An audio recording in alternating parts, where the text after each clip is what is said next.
To the latest edition of Beyond the Arc. I'm John Gonzalez alongside our NBA insider Bill Ryder, who recently got a haircut that I totally noticed right after he did it. A week later, but that's guy time, right? If I see my wife, Lori, if I notice Lori's gotten a haircut or something within 4 days, it's basically like I was there. So the fact you saw it within a week is great. Well, I stare at your face pretty much every day, including last night where you and I did multiple post-game hits after basketball last night, and it only dawned on me this morning, but looking good, very streamlined. Thank you. Did you get a new hat? This old thing. All right, so we're gonna do basketball a little bit later in the show. We'll talk about the Pistons winning their first playoff game since the Bush administration, and we'll also discuss. Bill, I'm still recovering from that Clippers Nuggets game, another classic from last night. We'll get into that series. Bill and I had post game on HQ last night. Got into it. We'll discuss it again a little bit later in the show. But first, Bill, yesterday Nico Harrison had yet another press conference to which Charles Barkley said you should probably stop doing press conferences. He's right. Yeah, right. He said a couple of things yesterday that were pretty interesting. I'm just going to do this as a lead-in before we actually hear from Nico. But he said if you don't value AD as an all-NBA player, an all-defensive player, then you're not going to like the trade. We targeted AD, but if you don't like him, then there's nothing else we can get that's going to make you excited about the trade. Just starting there, Bill, pretty defensive posture from Mavericks GM Nico Harrison. I mean, I think it is fair to criticize whether or not he's good at being a GM. How is he even worse at being a person who speaks into a microphone as part of your job? I know we're going to play some of the sound. Almost everything he said was so baffling. There were moments where I was watching it. I was down in Lower Manhattan, and it felt like it was the Office Space meets the NBA, and everything that he said was defensive, was off, was bizarre. His facial expressions. I mean, you're going to ask questions. I can't defend. There's not a single thing that he said of note in that press conference that made any sense and that feels defensible. I think that part of what he said, there's like a kernel of truth in that statement. Oh, you're so positive. What's the truth? No, because I'm going to get to you're absolutely right. The rest of the press conference, it was indefensible. That AD is an all NBA player, an all defensive player, and he is a good player. However, him getting his back up about this is one thing. Him not understanding the situation, it took until yesterday for me to really realize that he completely misjudged the magnitude of what he was doing here. It's one thing to go, and we're going to get into the Tim McMahon story that's an important context. Story. Right. The context there is crucial, and we're going to get into that in a second. But it's quite evident here that whatever is happening behind the scenes, that he wanted to move on from Luka, and maybe Luka wasn't his biggest fan either, and that there had been this fissure in the organization and things weren't good and there needed to be a divorce, whatever.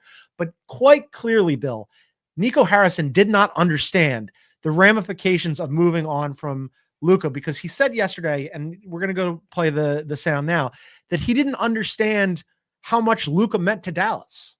I did know that Luka was important to the fan base. I didn't quite know it to what level, but really the way we looked at it is, if you're putting a team on the floor that's Kyrie, Clay, PJ, Anthony Davis, and Lively, we feel that's a championship caliber team, and we would have been winning at a high level, and that would have quieted some of the outrage. And so unfortunately we weren't able to do that, so it just continued to go on and on. I want to pull my hair out, but I don't have a lot of hair because, as you noted, I just got.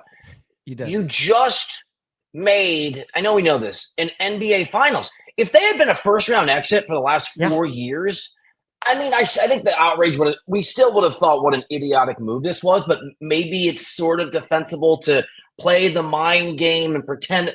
He just made an NBA Finals. None of this makes any sense. What his explanations are not rooted in reality. It's almost like he's a different human from last year.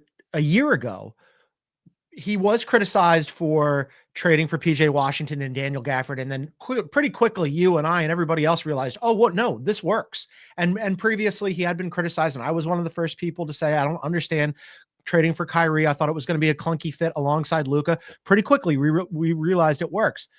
But then a year later, a year on, he decides, as you noted, they go from the NBA Finals to let's blow this thing up. And then on top of that, he's just stepping on rake after rake after rake in terms of PR. Oh, it's a great image. Also, you're right. Everything you said is true. I just want to temper somewhat the Kyrie turned out to be a great move. it was a great move because he did not, and neither did I, but he's the GM. He did not recognize how good Jalen Brunson was and the upside there, which is part of the reason he needed Kyrie Irving. So but he filled the hole. Yeah, I mean, I don't understand his inability to grasp why people are.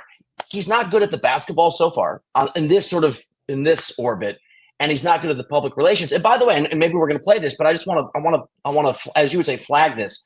He keeps bringing up. It was such a great press conference. Great job of the journalist there.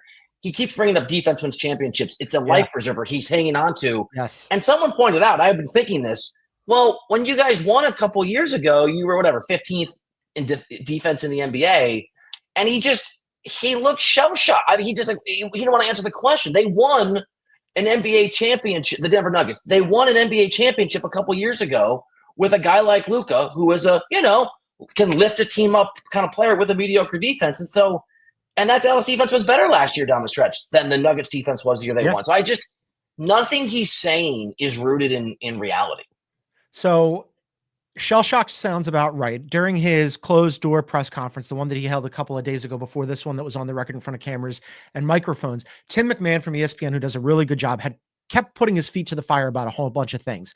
And you and I and people in the media who paid attention to these things were like, this is interesting. And now we finally get context for this because Tim McMahon dropped a bombshell story yesterday that goes into the Mavericks Kremlinology and what happened behind the scenes and how Luka ended up getting traded. And I just want to go through the timeline on this a little bit. So evidently Nico Harrison started out by really alienating Dirk Nowitzki. Start out by alienating one Mavericks legend, and then you trade the other one. It's not a great look for Nico Harrison, but evidently last year, so Dirk has only attended 2 games this year. That was the Luka game in Los Angeles and the Luka game in Dallas when he came back. He has an office there that's remained dark. So apparently after his Hall of Fame induction, Nico Harrison fired the former director of health and performance via a video call, a guy named Casey Smith. Now, Casey wasn't in town, and Nico had requested a meeting to do this. And Casey said, I can't. I am in Ohio at the home of my mother who's dying. So Nico Harrison, rather than just saying, hey,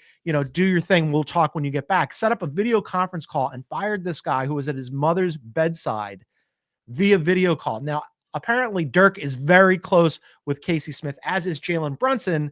And Casey Smith, once his no compete expired, got hired by the New York Knicks as their vice president of sports medicine. There's more to this, but I wanted you to also just point out, it's great. Yes, I just want to jump in. If Casey Smith alone was a conduit to Dirk and to Brunson and to a degree Luka, that's enough reason to keep him around. He's also, just for context, I think it's in the story, widely respected beyond those superstars in the building in Dallas until this happened and in the NBA. And so it's not as if this is a hangers-on or a guy that manages up well. This is a widely beloved and respected NBA person that was in that organization for a long time. Yeah, so evidently, in addition to Jalen Brunson being a fan of this person, Dirk being a fan of this person, was, as you mentioned, a conduit to Luka. So Nico brings in this whole new medical staff, and apparently they botched a bunch of different things, including Derek Lively, who had a right ankle sprain, and he was being ramped up to return to play in January. And we all remember, we thought he was going to come back, and then all of a sudden he's out for another 2.5 months. Well, apparently they sent him back for a CT scan right before he was supposed to come back, and they found a stress fracture. So he was out for another 2.5 months. So McMahon asked Nico during that closed door press conference, hey man, this new medical team that you fired Casey Smith at his mother's bedside for, this seems like they really botched it. And Nico tried to spin it, Bill, as a positive. Well, no, bought it. Also, I don't want to step on if you're getting there. The two people who now basically are the key people in that staff loathe each other so much. Yes. They had a screaming match that didn't come to fisticuffs, but people thought it was going to. And Tim gets into the reporting that one of the people involved doesn't even have the proper certification yet, and the NBA is given an exemption while he tried. I mean, we can't go through it's such a hot mess. Yes. It's a complete hot mess because so you have all this swirling around while Luka is trying to come back from various maladies. You'll remember that he had a calf strain in the preseason, and apparently, according to Tim McMahon's reporting, he added about 12 pounds while he sat out. And then around November 20th, he said he sprained his wrist. And according to McMahon's sources, Nico Harrison and his people believed that that was a cover-up to allow Luka to lose weight and get in shape, which further pissed off Luka and Luka's camp. So now all of a sudden you've got Nico Harrison accusing Luka of being a loafer, being out of shape, not being in, like not proper conditioning, all the stuff that we heard swirling after Luka got traded, where they tried to spin it as, well, Right. Luka's never going to be in shape. And so we need to move on from a 25-year-old who's made first team all NBA 5 straight times. So this was apparently like a thing that was going on, and the communication between the two sides basically broke down. Mark Cuban offered to be a go-between, and Nico Harrison didn't want to cede any control to him. And I mean, the obvious, but you have a group of people whose job it is to maintain the health of your players, to navigate injuries, to maximize their ability to stay healthy and return. And you botch that, right? Nico Harrison behind the scenes botches that. You have now what appears to be one of the most problematic departments in the NBA in that respect. And you trade for Anthony Davis.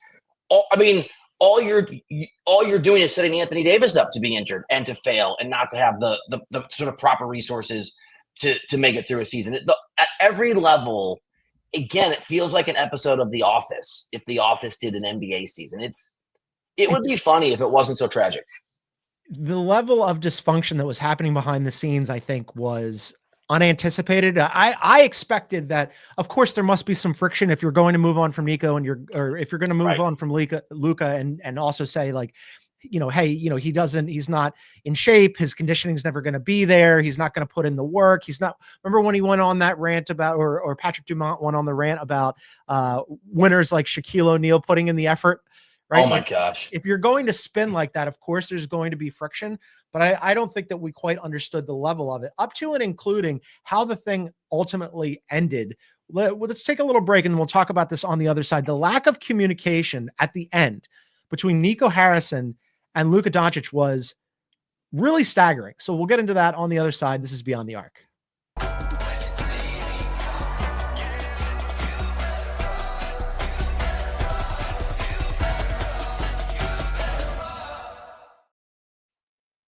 All right, welcome back to Beyond the Arc. John Gonzalez and Bill Ryder here. Just a reminder, you can get us wherever you get your favorite podcasts. Please download, subscribe, leave a review. And if you're listening on Spotify, you can leave us a comment on this episode. If you look below the play button on the Spotify app in full screen mode, you could drop something in there. All right, so Nico Harrison versus Luka.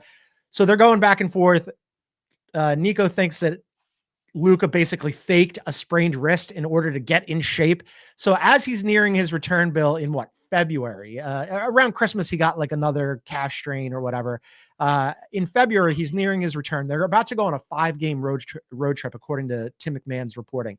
And Nico wanted Luka to join the team on the 5-game road trip. And Doncic's team said, like, let's not do that. Let's have him stay around the facility where he's got access to all these different medical treatments. He can do it at his leisure. He can get training. And then Nico said, well, I want him to scrimmage with the team. And they said, well, why doesn't he scrimmage with the G League team? That's the same thing. And the next time they heard from him, Bill, from Nico Harrison, was to tell Luka that he had been traded to the Lakers, basically cut off communication and ship the guy to LA. I mean, it seems you said this, it seemed very obvious, speculating from a distance, that there was some sort of political power play, personal issue, more than basketball at play in Nico trading Luka. And Tim's reporting, I think, makes it really clear. Maybe he thinks defense wins championships. Maybe he believes Anthony. Maybe he thought he was upgrading for a bunch of reasons. But the insight behind the scenes and how dysfunctional the organization operates under Nico Harrison, and that Nico has alienated Mark Cuban and alienated Dirk Nowitzki and alienated Luka Doncic now. I mean, that's a pattern. So if you're always a part of the problem, maybe you are the problem. Seems to be the Nico Harrison reality. Yeah, the more that we learn about this, because we all anticipated that after Luka got traded, like, everybody was so stunned by him getting traded that there had to be more to this story, right? And that there would be additional reporting on what happened behind the scenes. And now we've got a whole bunch of it from Tim McMahon. But I didn't ever anticipate that it was this bad communication-wise between, like, when you've not only alienated yourself from Luka, but also from Dirk, who had been under Cuban, an advisor to the team and had been around the team and was showing up at practices and has an office in the facility. And now, evidently, according to the story, that office is dark. He just doesn't go anymore. He is cut himself off. The number He's been one to 2 legend. games. Yeah, 2 2 games. games since his but also both Luka stop games. going to practice and stop being an advisor, basically stop being like an ambassador for the team. You know, all these teams that have like Allen Iverson for the Sixers, they just trot him out to be Allen Iverson. He's around the team all the time. They set him in nice seats. He goes around and glad hands people. Dirk used to do that too. None of it. Cut himself off. And I think like if you're Patrick Dumont, at some point, do you start looking at this thing as like, I wonder, like we're getting such bad PR here. And on top of that, like we've made some really questionable basketball decisions. Do you start to question like empowering Nico, or do you double down? Because at this point, like the reverse course would be to admit failure. I mean, rich owners who are used to being good at things, who are bad at things, are hard to kind of figure out what they're going to do in this new lane of incompetence. But I think that if I don't know, but I think that if the Mavericks don't, it sounds like Dumont and maybe the ownership group don't know a lot about basketball. They know a lot about businesses. And there's, I think, very reasonable business speculation reporting out of Vegas and Dallas that they bought this team in large part to try to just be an entryway, a gateway into the gambling market in Texas, which has proved to be a much tougher nut to crack than they anticipated with statewide politics in Texas and how they feel about sports betting. So this wasn't a purchase of love, and I love basketball. I even want this shiny basketball toy because this was a business decision based on things that had nothing to do with hoops. So to answer your question, first Dumont's got to figure out how basketball works, because it's certainly, and there's some reporting, it sounds like he is put out with Nico for not knowing or being informed by Nico that this was going to be the reaction when Luka was traded. And fine, but how do you not know if you're the front-facing part of ownership that basically is the controlling person in an organization, if they don't start off well next year, at whatever point it becomes clear, and I think it is clear, that the Dallas Mavericks are not going to be a top Western Conference team as constructed, I think then, yeah, there might be some conversations about Nico going. But I could see him skating along, selling this idea to ownership that doesn't know what they're doing clearly. It's going to work. Defense wins championships when we get our guys on the floor. I think that's why he keeps hammering that message. It's not for the media. We all know he's an idiot. I think it's for his bosses. You know what? That's a really savvy point that the ownership really doesn't. It's kind of blind leading the blind, at least in terms of PR, because you have Nico Harrison who did this thing and then goes, I didn't understand how important Luka was to the fan base. And then you have Patrick Dumont give that interview to the Dallas Morning News where he was talking about Luka's work ethic and we need people to be, and I'm paraphrasing here, but he rattled off like a whole bunch of Hall of Famers and famously listed Shaquille O'Neal as one of like the hardest men in basketball when we had a good chuckle about that. And he clearly was just trying to think of play. Like he couldn't think of any basketball players, Shaq, he's on TV. It's a new owner who seems like he's like kind of out of his depth in terms of like, NBA history, importance to the fan base, PR, how to handle things. And like, if you're a new NBA owner, you don't have to be in the weeds on basketball and numbers and player efficiency and any of that, right? That's what you're empowering Nico Harrison for. But you do need to be attuned to the optics. And they have made such a hash out of this from the ownership level to the general manager that it's hard for me to remember another organization that stepped in it this badly, this in any sport in any sport. I mean, I'm sure it's part of the reason Dumont reportedly sent Nico into that not off the record, but that no video press conference that predated yesterday's actual presser, because I'm sure he wanted to staunch the bleeding. I mean, to your exact point, it is not great that Patrick Dumont didn't know what was going to happen and he needs to play catch up. But it's not really his job to run basketball operations. And that includes, I mean, you and I have covered enough NBA teams. You know that there are some GMs who are very savvy with us, right? Sure. In their own sort of ways. That's part of the job. I mean, putting together a basketball team is a big part of it. Managing expectations, making sure people don't hate you, trying to sort of lengthen your career in a place, your runway by not alienating the press. That's part of the deal. And so that does fall under Nico's purview. And he's been bad at that part too. Really bad at it. If I were Nico, I mean, I know that he said that he's got 3 years left on his deal and he anticipates finishing that out, but I wouldn't feel great about that. At some point, Dumont's going to wake up and look around and go, man, we're just getting absolutely hammered here. And like, what's the best way for me to curry favor after like setting a franchise on fire and a fan base on fire? And like, you have alienated an entire city that was in love with a team and a player. And I don't know how you get them back. I totally agree with you. And it just occurred to me that when that time comes, right, when Nico goes 3 weeks from now, 2 years from now, next season, whatever it is, that probably means that the Anthony Davis era is in Dallas, such as it is done. Because if you hire a head of basketball operations, they may just decide. And Sam Quinn's written about sort of the last regime screwed up and we got to blow this thing up. And so maybe Nico survives again for however long he can convince these guys. Let's just see it. Like, let's not blow it up before we see if it works. And once it, because a new GM that comes in, you get that job, you run basketball operations. I don't think you can build a championship winner around this version, this age of Anthony Davis. And so it's going to have to start over. You're going to have to start over. And as Aaron points out, who wants to follow Nico and work for Dumont? Like, it's bad. It's bad. There's only so many of these jobs, though, right? So if you're like, you're a Travis Schlenk or a Neil O'Shea or any other, right. Scott Perry just got a job with the Kings. Who wants to work for the Kings? A guy that wants to get back in. Yeah. A newly unemployed Landry Fields, perhaps. Right. You're right. Yeah, there's only 30 of these right now. All right, let's move on. Talk a little bit of basketball. Bill, you and I had post game last night for a thriller between the Nuggets and the Clippers. This was so good. The Clippers won by 3 points. They snap a 4-game playoff losing streak to the Nuggets. The series is now tied 1-1. Bill, I was thinking about this last night after you and I got off the air. They have now played in 2 games. These two teams have played 101 minutes of basketball, including the overtime, and the Clippers are plus 1 point on the Nuggets. Yeah. That's how they're separated by 1 point. That game last night was amazing. Kawhi was incredible. So, and we've talked about this so much, and we do predictions. Who's going to win the series? Who has the advantage? They're all great questions. It really comes down to, can you rely on Kawhi Leonard? Because if you can't, then all those questions are moot. They don't matter. Denver will win the series. So let's just presume that Kawhi can be healthy throughout the rest of the series, which, John, I don't think is a guarantee. It's not a lock. I hope it's the case. I hope he can play. This version of Kawhi is as good as any player, I think, in this era in the playoffs, or close to it. I mean, it's easy to forget because he's always hurt. Yeah. That had he never gotten injured, or had he just always been healthy in April and beyond, he'd be considered one of the best players in the history of the game. He's one of only 3 guys who have been Finals MVPs for 2 different teams. I mean, all the stats. He's a multi-time champion. We don't see this very often. It was vintage Kawhi. I sort of forgot it was in there. But if he can be healthy, Clippers, Nuggets, either team can win the series, and either team can win the next series.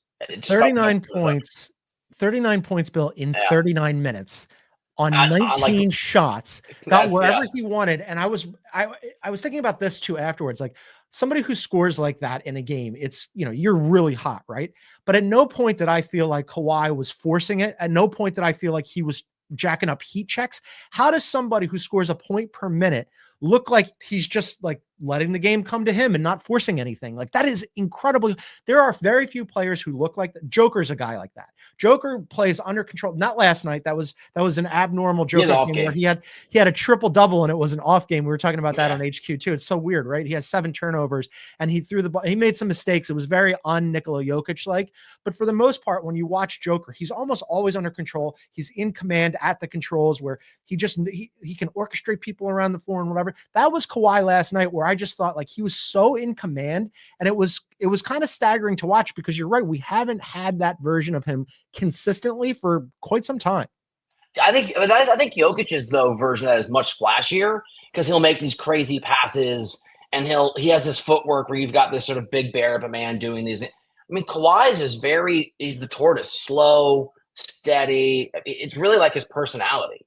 I mean, he's sort of a quiet. Yeah, it is. The tortoise is kind of perfect because he does. It's not like he's Russ, who just only has one speed.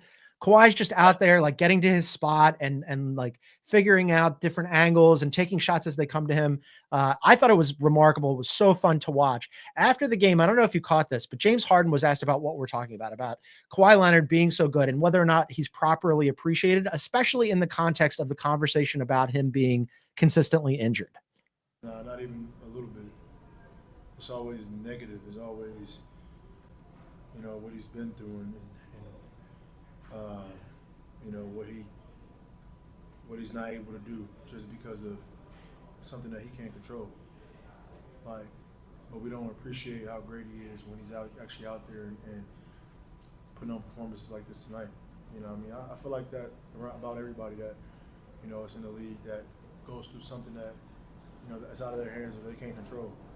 You know what I mean? It's like, it's always the negative, it's always the hate that people want to talk about, which is something that we got to live with, I guess, in this world. But, as for me being closer to him, every single day and seeing the work that he puts in and you appreciate him. I mean, hold on. What is he talking about? I mean, I got to I call knew full that, on that I knew entire, that you'd entire hate quote. this.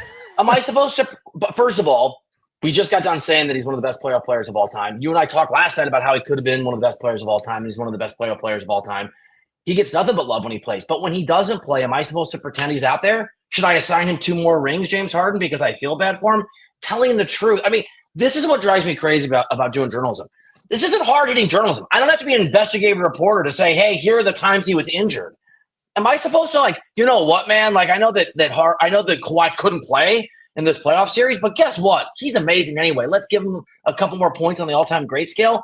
What is James Harden talking about? Of course we appreciate it. It's sports, man. You have to play to be appreciated. We didn't hate Grant Hill, but when Grant Hill couldn't live up to his career, we were like, you know what? That shit sucks. He's number 3 of all time. Forget the injuries. What is James Harden talking about? I know we have a Clippers person coming on. Maybe you can ask her. What is James Harden talking about? We hate it. We hate Kawhi Leonard because should we give him 3 more rings? Do we have a ceremony for him? Poor guy. Come on, man. You never disappoint. I got off the air last night. I was watching the post-game show inside TNT. I saw this and I immediately clipped it off and put it into the outline. And I was like, Bill is going to hate this. This is going to be amazing. I'm just going to put the quarter in and sit back and watch. I didn't even have to tee you up on that. You just came out firing. I was like, as soon as the Beard stopped talking. I think you're right. I mean, what are we supposed to do?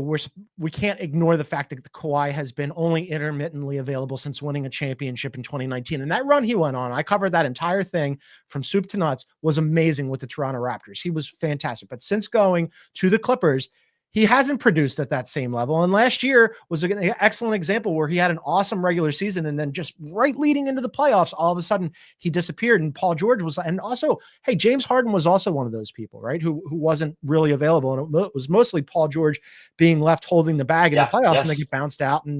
But this season, and especially last night, Kawhi was fantastic. So I think, yes, we give him credit on nights like that when he plays extremely well, but how do you ignore? Yeah, and maybe it isn't his fault. I don't know that we're necessarily assigning not his fault, but it's just the reality. The reality is he hasn't been out there as much as I'm sure he would want to be out there, as much as his teammates and the organization would want him to be out there, and certainly the fans would want him to be out there.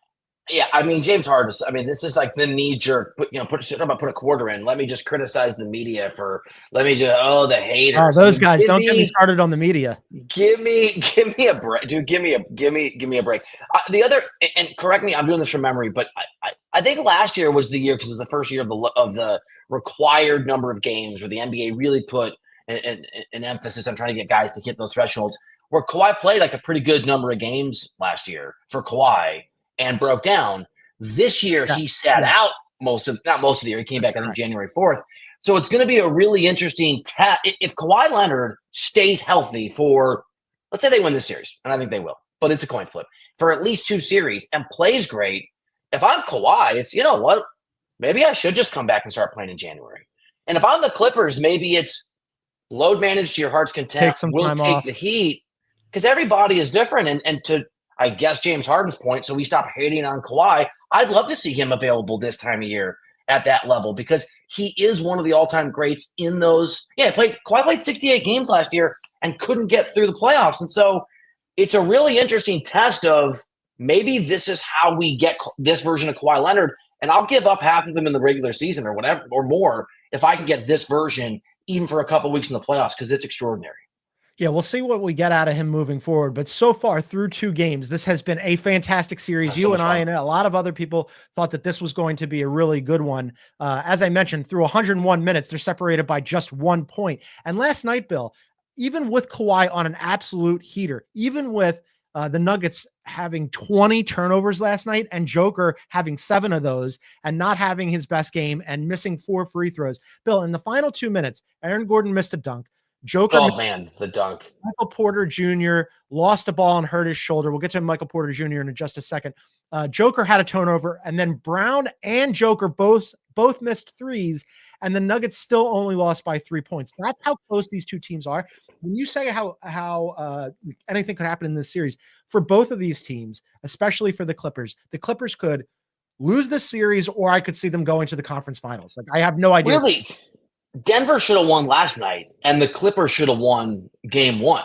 It should be. And I don't have it in front of me, but I'm pretty sure the Nuggets dominated the. Did you say the rebounding? My internet. Yeah, they did. They had 50 rebounds. The Nuggets had 50 rebounds last night. Here's the thing about, and I said this last night. I've been thinking about this. And I like to bring up soccer stuff, and you're a soccer guy, so I saw this the other day about how they give player ratings when soccer players get done with their games. They do. It's a part of the soccer culture. And I was listening to a guy who does that talked about a few days ago how they always rated Messi at a different level, like whatever, a 1 to 10 scale, a 9 for Messi wasn't a 9 for everyone else. That's true for Joker, because my first reaction last night, my reaction when I woke up this morning, is he didn't have a good game because he had 7 turnovers. He had 3 turnovers, and there were some big turnovers in the fourth quarter. I think he was 2 of 6. Like he wasn't very efficient down the stretch, and panic's the wrong word, but he had some turnovers where I've never seen him be that demonstrative, where he's like almost slapping his forehead. And his team's looking to him, and he still had a triple double, and he still was like, he had a bad game, and he also had a remarkable game. And so that's the other thing. And he knows, and I think Kawhi does too. He's not demonstrative at all. This game's gonna be decided in the margins, and it may come down to every game a play or two, or a lack of a play or two from those two guys. That's how close this series is. I was watching the game last night and thinking, man, Joker just doesn't have it tonight. And then I looked at the stat sheet and went, wait a minute, he has a triple double. Like, what a remarkable player to have a terrible triple double game. He really is incredible. Last thing on the Nuggets before we move on to the Knicks and the Pistons. Michael Porter Jr. did not play well in game one, just 26 minutes. He had 3 points, 1 of 4 from the field. It looked like, I thought that David Adelman was going to do the same thing in the fourth quarter, because he had gone away early from Michael Porter Jr. in the fourth quarter. And it looked like he might close with Russ. Then it looked like he might close with Christian Brown. He brought Michael Porter Jr. back. He ended up playing 33 minutes. He had a double-double, 15 points and 15 rebounds. Prior to we don't need to play the press conference thing, but prior to the game, Bill, David Adelman basically called out Michael Porter Jr. in the pregame press conference and said, look, if you're not going to play defense, you're not going to play for me when it matters. And I guess Michael Porter Jr. heard it, because you and I have been hypercritical of that guy. He played much better last night. Hit a big three as the game looked like it was going to swing one way or the other. He did play much better. I think he thought he was going to be out for the fourth quarter, because he started on the bench, and the look on his face was, here we go again. I don't know what's going to happen in this series, and I don't know who should be the coach of the Nuggets. David Adelman's handled himself as well as we can judge from a distance very impressively, because that two things take a lot of guts. One is what you're referencing, and the other is there's a lot of credible reporting out of Denver that when Booth was there, the now deposed GM, fired GM, he didn't want Russ to play as much. And who knows sort of what the Kroenke view on that is, but Adelman's just doubled down on Russ. He has made significant decisions about what David Adelman thinks should happen, and he's just doing it in the playoffs against a Clippers team that's really good. That's credit to that dude. And doing it in real time. There were multiple times where I was like, okay, well, this is his closing lineup. And he kept switching it based on matchups and based on situations. And that is, it takes a lot of guts to do that. All right, last one. Let's do Knicks and Pistons. So the Pistons won a game last night in the playoffs, Bill. They won by 6. They held the Knicks to just 94 points. It's the first playoff win. Shouts to my friends who are Pistons fans. One of my buddies, Shocker, has been waiting for this basically his entire adult life. First playoff win for the Pistons since 2008, Bill. They snap an NBA record 15-game playoff losing streak. The series is now tied 1-1. They look good last night. Ditto my guy Ryan Field, who I was texting the other night. He's a New York media member who has to talk about the Knicks, but in his heart, he's a Pistons fan.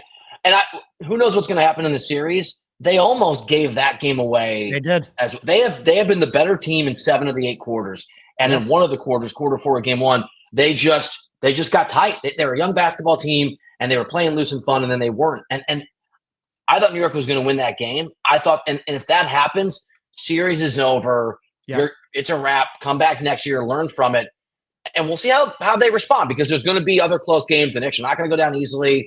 You're going to have to, if you're the Pistons, to win games at home and try to make a series of this, or win the series. You're going to have to win some of those crunch time moments. You're going to have to win close fourth quarters. They haven't played well in those situations, but maybe getting off the schneid a little bit, getting the win. I mean, if they can find a way to play in the fourth quarter the way they have in the first three quarters of the first two games, Detroit can win the series. Detroit will win the series, I'll say. We we discussed it going into the series about how one team had playoff experience and the other team is the Pistons, and they haven't won a playoff game in forever, as I mentioned, since 2008. And JB Bickerstaff talked about learning from that fourth quarter experience. I thought it could have gone one of two ways, that you either learn from it and you improve like you did in game two, or all of a sudden it sticks with you and you end up losing the game, like you said, and then the series is over. But when the Knicks tied that game at it was like 94, I think. I thought, here come the Knicks. This is it. But the Pistons acquitted themselves well, especially on a night, Bill, where they shot just 22% from three. Dennis Schroeder hit a big three late. Cade Cunningham was awesome. And then that defense really like solidified late in the game. Jalen Brunson was excellent yet again, but the rest of the supporting cast through these two games for the Knicks, Bill, has been really inconsistent, up to and including a guy I'm much higher on than you are. But last night, Karl Anthony Towns did not do himself or the Knicks any favor. When you're the 1A star on that team and you're going to make all NBA and you were an all-star and you had a fantastic season, Jalen Brunson needs some help, man. He went for 10 and 6 and no points in the second half. That's the big one. He didn't score in the second half. And I was harkening back to our conversation where earlier in the year, when we were all trying to figure out who might be the fifth name on an MVP ballot and an all NBA first team, Cat was up there. And I remember thinking and saying to you, and I think we're on the same page, can't be that if the best player on the team is Jalen Brunson. Where was Karl Anthony Towns? You can't score in game two against the Pistons. How are you going to compete against the Celtics? How are you going to compete against the Cavaliers? How are you going to compete if you get there against, which you're not, the Thunder? You're right. I'm not as high on Cat. And there's been a little bit of here in New York, this a narrative that it's on the coach and that Tibbs should have schemed. I mean, come on. You're Karl Anthony Towns. There's only so much. Yeah, there's only so much you can do if you're Tibbs and Charles and Shaq, who again they've got opinions that frequently I and you and a lot of people disagree with. But the one thing that they said in the post game last night that I thought was absolutely correct is what you were just alluding to, that if they were in a big playoff game and they hadn't, Karl Anthony Towns didn't have a field goal attempt after 5 minutes left in the third quarter. And those two guys, Shaq and Charles, last night were talking about how if they were on a team in a playoff game, that was important, that was super close, and they didn't get an attempt, they would have had a massive conversation and probably not a pleasant one with their teammates. Get me the ball. It's time for me to go to work. And Karl Anthony Towns, either because that's not his personality, or because he didn't step forward, or because he was deferring to Jalen Brunson, or whatever the reason was, just didn't take a field goal attempt. I mean, quite clearly, Jalen Brunson was doing everything and more for the Knicks. And the supporting cast, look, OG was really good in game one. He wasn't last night. Mikal Bridges was not good in game one. He was good last night. Those guys, but especially Karl Anthony Towns, need to be much more consistent, especially going back to Detroit. Because the Detroit Pistons just gave the Knicks a lot to think about. They put the Knicks on notice. In 2 games. And so when it comes to Cat and everything you just mentioned, our guy Chris Williamson, CBS Sports HQ anchor, really good, summed it up perfectly in one word: unacceptable. Whatever the reason, whatever Cat's personality, whatever the dynamics, unacceptable. You came in to get your team over the hump, to take them to the next level, especially offensively, and you didn't take a shot in the fourth quarter. You didn't score a point in the second half. It is utterly unacceptable. Coming out of that game, I thought that the vibes and the body language for the Pistons, who we had mentioned are playing with house money, was really good. They felt good about themselves. They should. Going back to Detroit, they have a game in hand. The series is tied 1-1. The Knicks was the opposite. Jalen Brunson looked kind of like dejected, and Tibbs was, and not incorrectly, he's working the refs. I get it. The free throw disparity was significant, but it was like kind of loser energy, where it was like, oh, the refs didn't help us out, where it was like, you're the New York Knicks. You're the Knicks and you have a better starting five.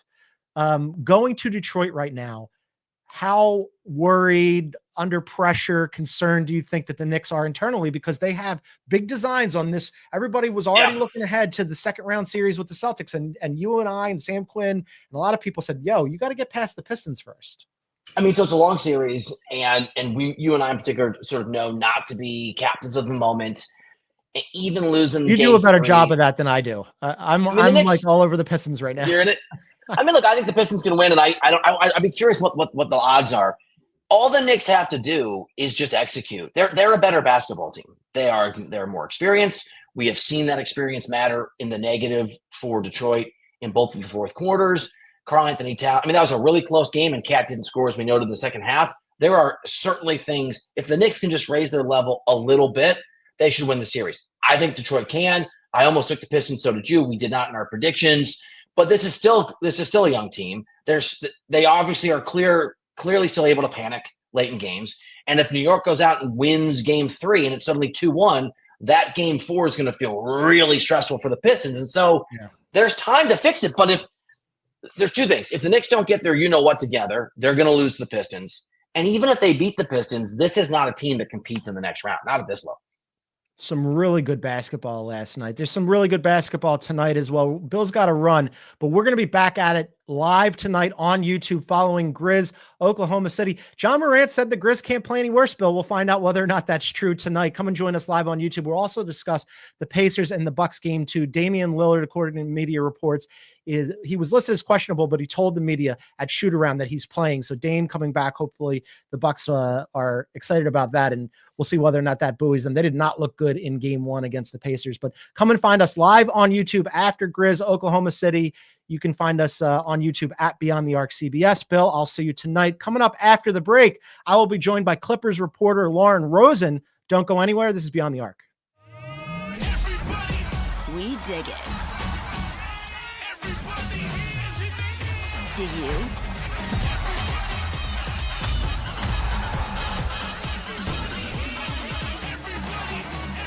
The Pro Volleyball Federation on CBS Sports Network. All right, welcome back to Beyond the Arc. I am now joined by Lauren Rosen, who just completed her first regular season as the Clippers sideline reporter. What's up, Lauren? Hi, John. This is such a thrill. Can I just say you are one of the kindest people to me in this industry. I think everybody that listens to you needs to know when I was a 23-year-old baby starting to cover the Sixers all those years ago. I won't quite date myself, but I will always remember your kindness. And so this is an awesome full circle moment. You need to expand your social circle, but I'll take it. That's very nice of you. The Clippers have been a pleasant surprise. You're out in LA. As you mentioned, I met you in Philly when you were working with the Sixers, and then you get this job with the Clippers. And I'll be honest with you, we did our preseason predictions for the Clippers, and I believe I and Bill, or possibly both of us, at least one of us, had the Clippers on the outside of the playoffs looking in. When Paul George left, I thought, okay, I'm not sure what this is, and we didn't know how much of Kawhi we were going to get, and he didn't start out the season really playing, and James Harden had to do a lot of heavy lifting. Ty Lue, I thought, has done a really great job with this team, because from an early on in the season, Lauren, we saw that they had an identity. They were going to play through their defense, and you're going to get a lot of offense from James Harden. We saw some of that last night. We can get into Kawhi, but just overall impressions, your first season on the sideline with the Clips.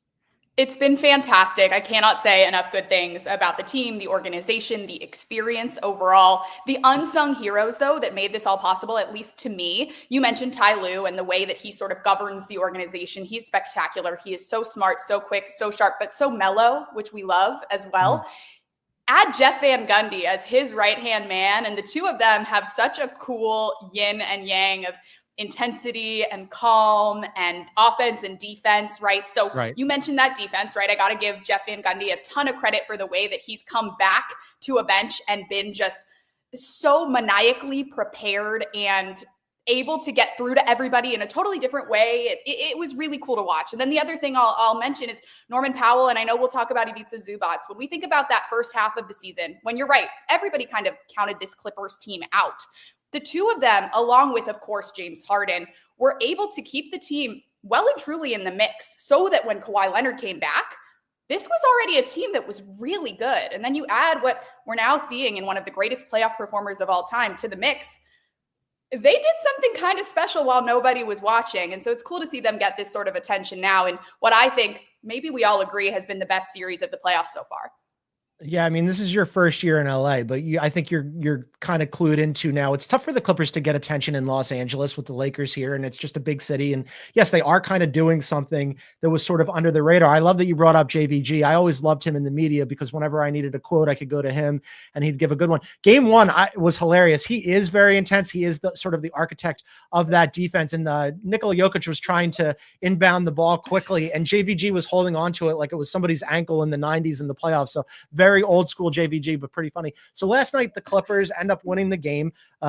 Close game, fantastic game. They end up winning by 3, where a lot of things went wrong for the Nuggets, and a lot of things, especially Kawhi Leonard, went right. This was a vintage Kawhi Leonard game where James Harden defended his guy last night in the post-game press conference and criticized the media for criticizing Kawhi for not being out there. The truth of the matter is Kawhi has been only intermittently available. That's just the truth. However, when he's available, it really reminded me, I covered that 2019 run when he was with the Raptors and he carried them to a championship. And that was vintage Kawhi last night.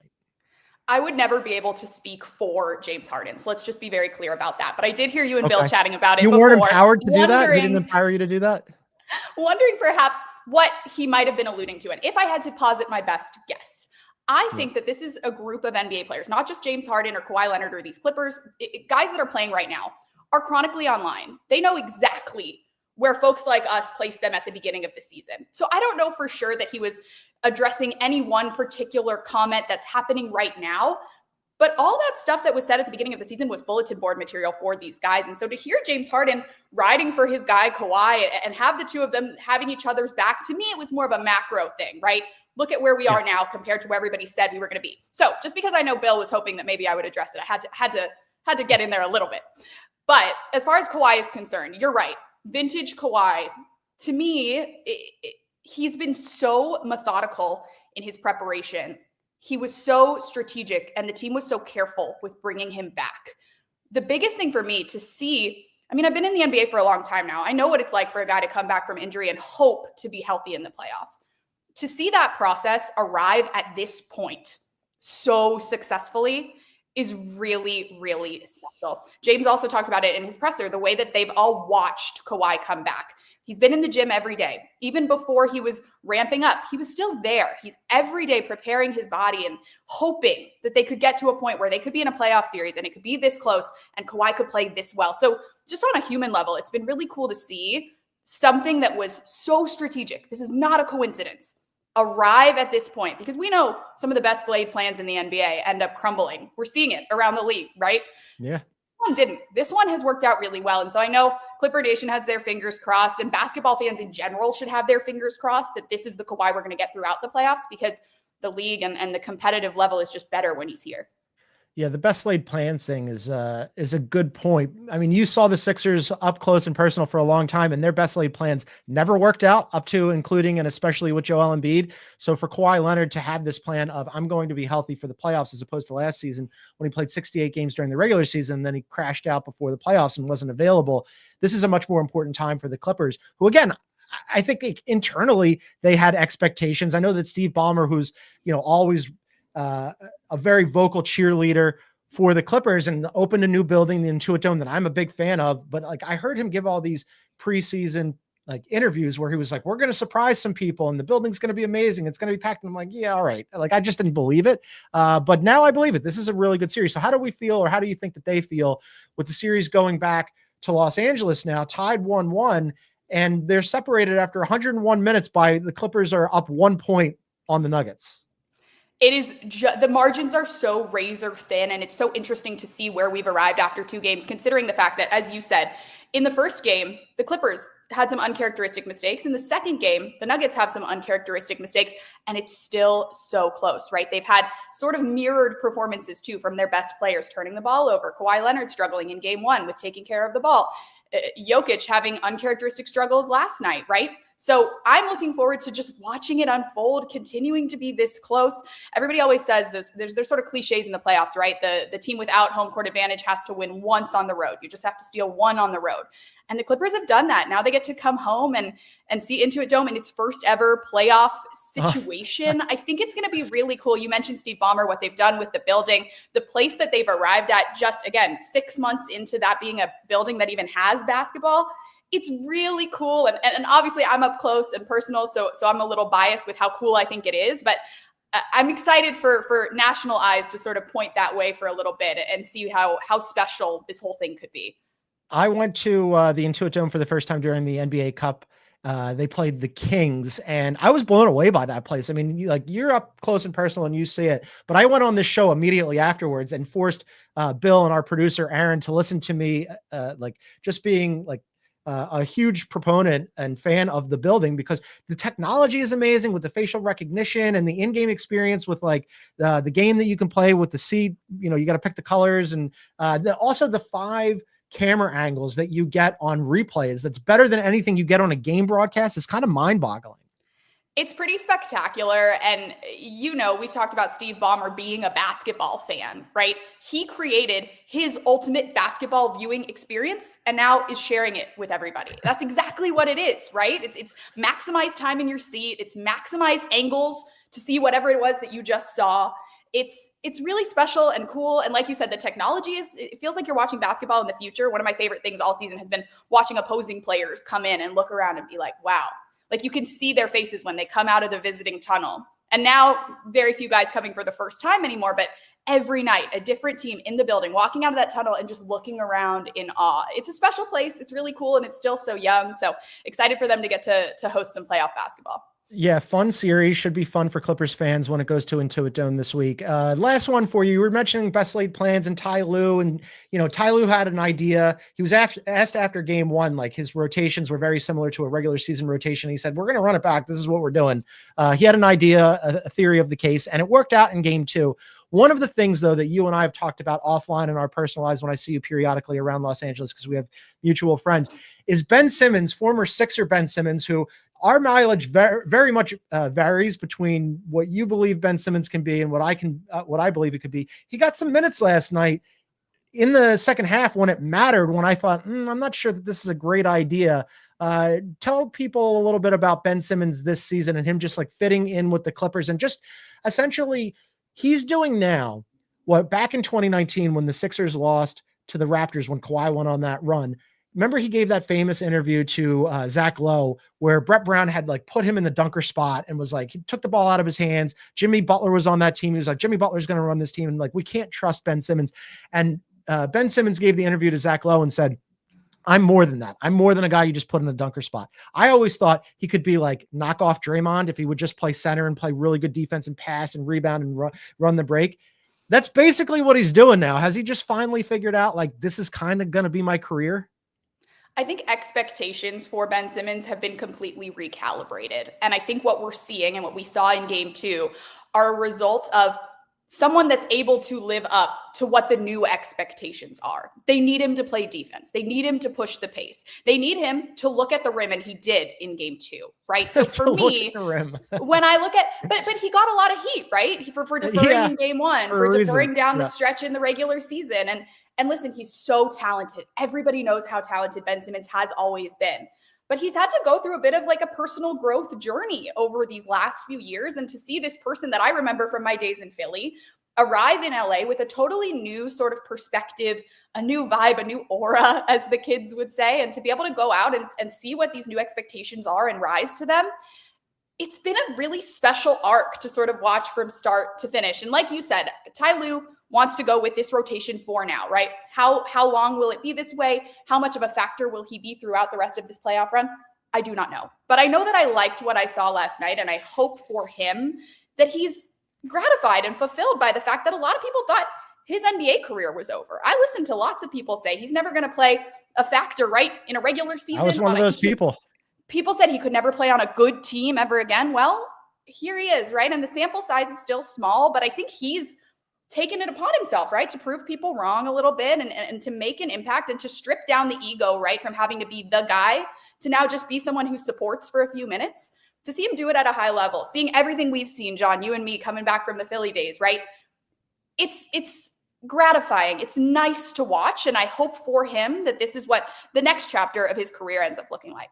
Yeah, I thought for sure he was going to be out of the league after this season. He's going to be a free agent this offseason. It's going to be fascinating to see what kind of deal he gets and from whom. But this was the Ben Simmons that he could have always been if he stripped away that ego, where instead of being to Zach Lowe, no, I'm more than just the guy that you put in the dunker spot, and I don't want to be knockoff Draymond. I'm going to be first overall pick Ben Simmons. If he had just stripped that away earlier, his career could have been something else entirely. And obviously the things didn't go well in Philly, but things are going better for him now in Los Angeles. Things are going well for the Clippers. The series is tied 1-1. It's been fantastic so far. You were fantastic on the show. Thank you for joining me, Lauren. Congratulations on your first season with the Clippers. Thank you for having me, John. I'll come back anytime you want me. This is awesome. Fantastic. All right, that's going to do it for us for now. But as I mentioned, Bill and I will be back at it tonight live on YouTube following Thunder and Grizzlies Game 2. We'll also discuss Game 2 of the Pacers and the Bucks. You can find us over on YouTube at Beyond the Arc CBS. But for now, for our NBA insider Bill Reiter and Lauren Rosen, I'm John Gonzalez. Thanks for tuning in, everybody.